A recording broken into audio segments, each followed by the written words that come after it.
Steve? Yeah, good, thank you. Hi, guys. Yeah, thank you. Okay. Hi. Hi guys, I am delighted to introduce our new head coach Thomas Frank. We will start with the broadcast section with no embargo, followed by an embargoed section for 10:30 p.m. tonight. No live tweeting during the broadcast section, please, and use the microphone provided. But first, Thomas. Yeah, just first one thing from me, and on the behalf of everyone from Tottenham Football Club, our condolences goes to the families and the loved ones of Diego Jota and Andre Silva, and everyone at Liverpool. So just want to make that statement first. Gary, from starts off. Well, funny to see you here. Different surroundings, yeah. It's 5 weeks now since we heard that you were taking the job. I'm sure you didn't start work straight away here at the training ground, but at the time you've been here, now met most of the players and worked with them as well. Is it what you expected? A bigger job than you thought, or an easier job than you thought? It's the easy part now, huh? It's the honeymoon. Everyone is happy. The sun is shining. We haven't played a game yet, but it's super exciting. It's a massive club, a huge club in England and in the world. I'm super excited myself about it. Everyone have been kind and friendly, open-minded. So, yeah, it feels good, and the best thing is it feels natural. Why not? That's what I've done. I don't know for how many years. It's football. It's good players. It's preparing them with a good staff and make sure we are ready to hit the ground running. It's a big club. You're a big manager, successful manager. So everything we try and keep positive. But maybe this question's a little bit negative. Obviously, in the time you were at Brentford, Tottenham sacked 5 head coaches, managers. Only 5. Only 5, okay. One after getting to a Champions League final, one after getting to a domestic cup final, one after getting into the top 4, one after winning a European trophy. Did that worry you at all when you were considering coming here? I like to challenge myself. I've been that privileged. I've never been sacked before, so that's one of the reasons why I took the job. So I could get a little bit more risk into my daily life. Coming to a big club, there's pressures. There's we need to perform because it is we. It's me, it's the staff, it's the players, it's everyone, and we need to do that together. I like the ambitions, and I'm everything I do, every decision I made so far, everything is for the long term. It's not about surviving one game or 1 year or 18 months or what is the average. No, it's for the long run. Obviously, there's going to be a squad that's going to be adjusted slightly based on what you're hoping to get, departures and arrivals. I just wondered if I could ask what your take is on the Morgan Gibbs-White situation. There's been a lot of noise from Nottingham Forest, nothing much from Tottenham. What's your take on that situation? You know me well, so I'll use what I've done all the time. I'll not speak about players that is not mine. I think I'm doing 2 exceptions, and they're getting older. Is Ronaldo and Messi. The rest, I'll just speak about the players who's inside and in the squad of Tottenham. Charlotte, please. Thomas, firstly, congratulations on your new role here Thank at you. Spurs. When Ange Postecoglou left the club, there was an outpouring of emotion and a lot of farewell messages from the players. How have you found the mood within the camp since the players returned, and what has your main message been to the players so far?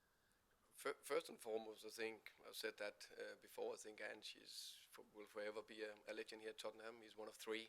There's won a European trophy, and there's the first one in 41 years. So unbelievable, fantastic, great achievement. I see happy players, positive, smiling, energy, training well. So yeah, good vibe around the place. There should be a good vibe. They just won the Europa League title, going into new season, everything exciting, and in football and in sport, it's about dreaming and hoping.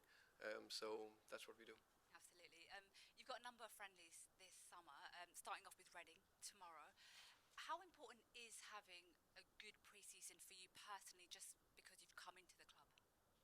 I think good pre-season is very good, but that's I think that's That's a few things. So one thing, we need to hit the physical targets. So we need to make sure they are very fit. We need to make them strong and robust, so we can go through a long season, hopefully competing in 4 tournaments. That's the plan. So that's the biggest thing. Then the second biggest thing is getting the principles I want into the players, and you train to get better. And the friendlies, you use them to get better. Of course, we like to win them, and it will always be nice to win. I can't remember how many games it is, but I know the next one is Reading tomorrow. That's the most important one. So that's the purpose of the preseason. And touch wood, have everyone available for the Super Cup, the 13th of August. And Spurs have signed Mohamed Kudus. What do you feel he brings and will bring to your squad?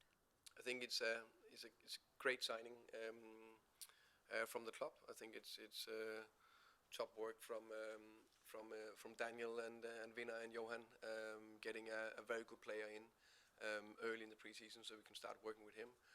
I think he gives us a bit of that unpredictable or unpredictability in the game. I think his 1v1 actions are top. I think his slide passes are top. I think his finishing is very good, and he is in almost a perfect age to perform, but also take the next level. Hi Thomas.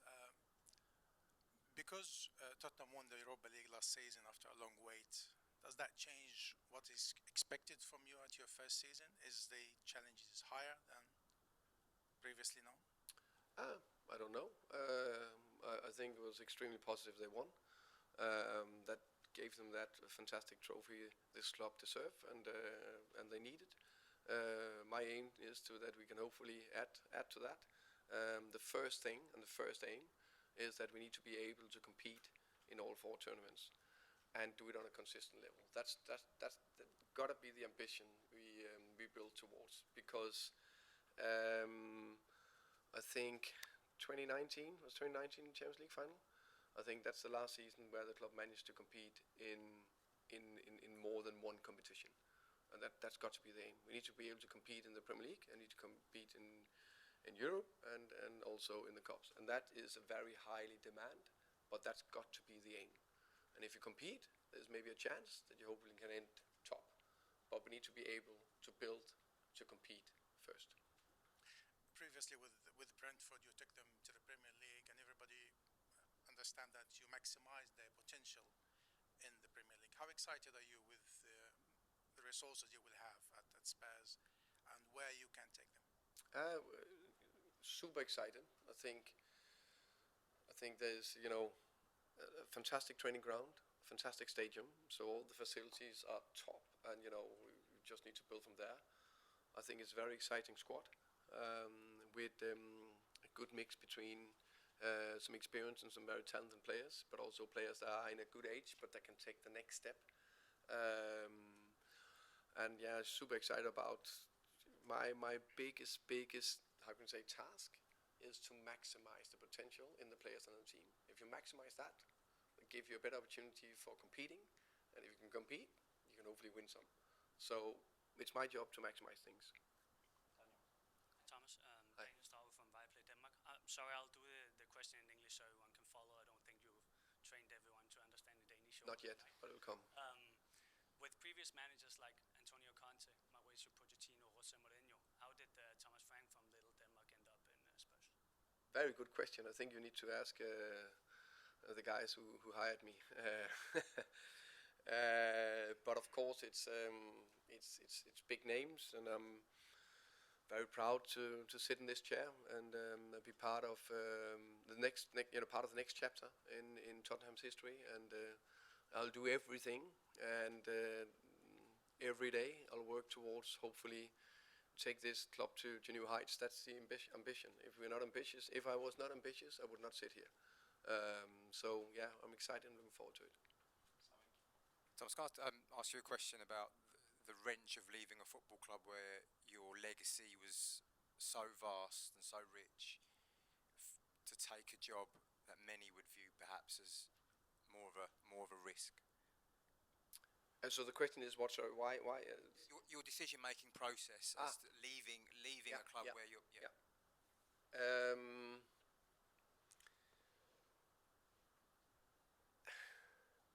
in a way, it was very difficult.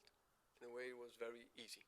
It was very difficult because I'm a person that go all in when I'm in every relationship.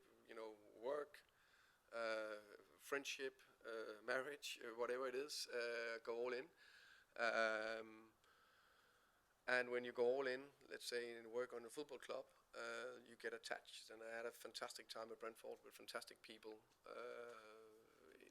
from staff, players, fans, everything. Really, really loved my time there. But I also felt that maybe it was time to challenge myself and get another opportunity. And then when a club of Tottenham's magnitude are knocking on your door, I would like you to be in front of it and be part of hopefully a successful journey. Then yeah, I couldn't turn it down. And I know you don't want to answer any questions or be asked any questions about players who aren't in the building. If I can ask you a question about two players who are, there's been some speculation regarding your captain and your vice captain, Heung-min Son and Christian Romero. Can I perhaps get your reflections on those two players and whether you're banking on them for next season? Two top players. Sonny, been here 10 years, finally got his well-deserved trophy in the summer. Yeah, so important for the team and the club. Christian Romero, World Cup winner, Europa League winner, Copa America winner. Very, very important for us as well. Both have trained well, setting the standards out there on the training pitch, and both will play tomorrow. So I'm very happy. Hi Thomas, congratulations. Thank you. Just wanted to ask, during your time at Brentford, the team was very adaptable, you had different players. Have you got a specific idea of the style of play that you want to play here at Spurs? Yeah, I'm very, very clear in all the principles I have in, how can I say, every phase of the game. What I will like to see from the team and the players is I want us to be brave, I want us to be very aggressive, and I want to attack. And I think brave is absolutely linked in dare to do, to dares to do. And if you're not brave, it's very, very difficult to achieve anything. And I think it's very important that we take risk, because if you don't take risk, you also take risk. So that brave to dare to do, I think, is crucial. I think the aggressivity, that's difficult. Crucial also if you want to win something or achieve something, because you're not aggressive in duels on off the ball is difficult. It's a very competitive game, and of course need to attack. Can I just ask you about your history with Johan Langer and your working relationship now that you're back together at Spurs?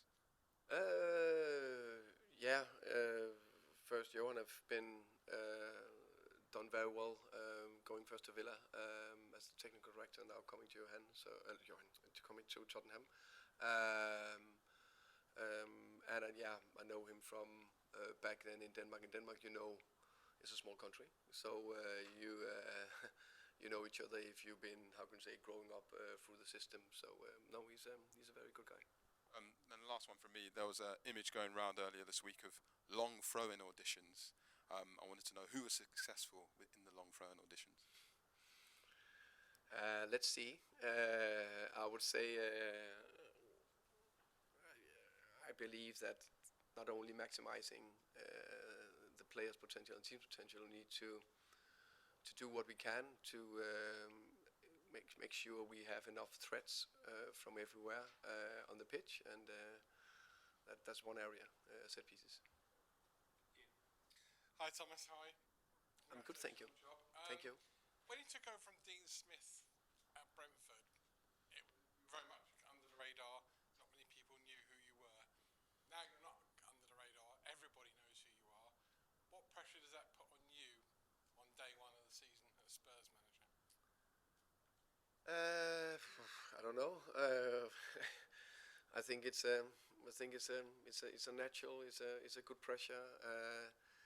The interesting thing is, it's not when you are in it. It's something I've done for many years. I'm very aware there's a big club. There's more. There is more, and there will be more scrutiny because, as I said to the staff the first day here when we had a meeting here with all the staff in here, I promise you one thing. One thing is 100% sure: we will lose football matches. I haven't seen a team that are not losing any football matches. There is Arsenal that we can't mention in the Premier League. So I made my first rookie mistake there. And there was at Preston back in that they did. Those I think the only two teams in a Premier League season. Then they probably lost in the cup, and they probably lost all the games. So that will happen, of course. So that will be a natural pressure, but the daily work is natural. And I think the biggest pressure is the pressure I will put on myself. You said you want your style of play to be aggressive, attacking.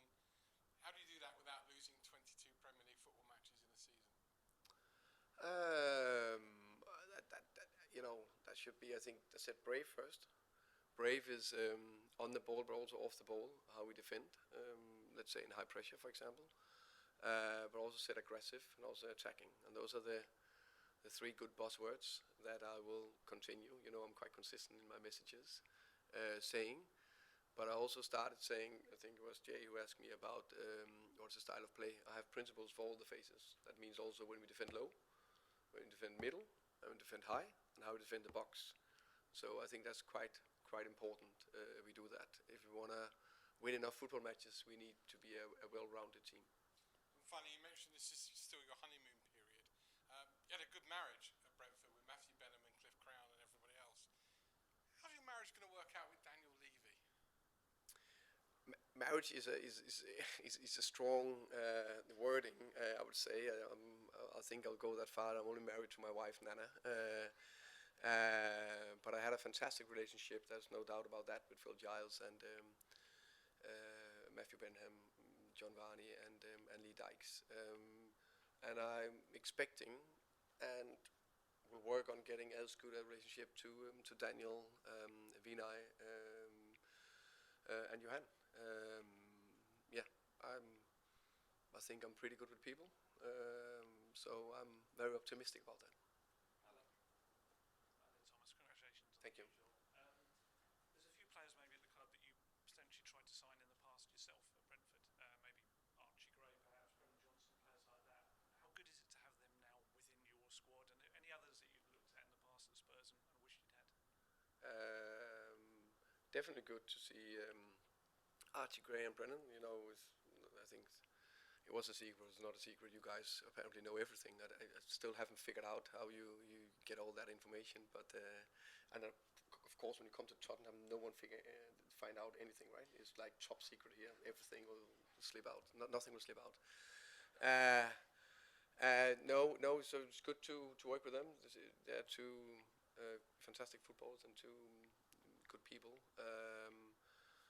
I think the rest, on top of my head, I think there was not possible for Brentford. Just go back to Sonny and Christian Romero. Have you had conversations with them yet about their future? Because obviously Sonny's only got 12 months left in his contract. My expectation is that all the players are here, and they're training well. That's what I'm focusing on, and they again very impressed by them. They set the standards and they train hard. So, and I said they're playing tomorrow. I think that's a good indicator that they are here at the club. We've got a few players coming back from serious injuries. James Maddison, Kulusevski, Dragusin. Any idea when we'll see them involved? Yeah, Maddison is the closest one. He is part training with the team, so that's very positive. Obviously a key player. Dragusin and Kulusevski is a little bit further behind. James. Hi Thomas, congratulations. Thank you. Just on Son, have you decided who your captain will be yet? Will he still be captain? Good question. I haven't decided anything on that. I think I have a long list of of bullet points I need to get through, so I take him in the right order. But he was the captain last year, and when we play 245s tomorrow, Son and Romeo will be the two captains for each team. So, but I haven't made a final decision. Will that be your decision, or will you let the players vote? That'll be my decision. And you mentioned earlier the challenge for Spurs is competing on four fronts. I mean, how hard is that going to be when you look once again at the money that Liverpool are spending, City are spending, Chelsea, Arsenal? I mean, how tough is that challenge? That's of course tough.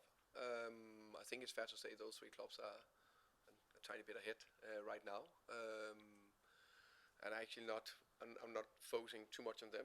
I'm focusing on us and what we can do. And I think, can we get closer and competing in all situations? I think is a good first step. And how close is that? I'll not answer that, because I think let's play some games and then talk about it then. So I think we have a good squad. I'm pretty sure we can build something very strong over the next years. They get closer. And you said earlier that you're making decisions here for the long term. But I mean, are you confident, given the turnover of managers here, that you are going to get the time for those decisions to pay off? Yes. If I wasn't that, then I shouldn't take the job. And I had very good conversations with Daniel and Vina and Johan. It's been very positive. So I am general a positive and optimistic guy, and I think personally that's better to be that and be too pessimistic, because I think it's very difficult to achieve anything or achieve anything big or do things that was not possible before if you're not optimistic. Of course, I'm also okay realistic, and I also know what good looks like, and also know how can you say, the three teams you just mentioned, that they are ahead of us right now. So I know how we should look to get there, but let's take one step at a time.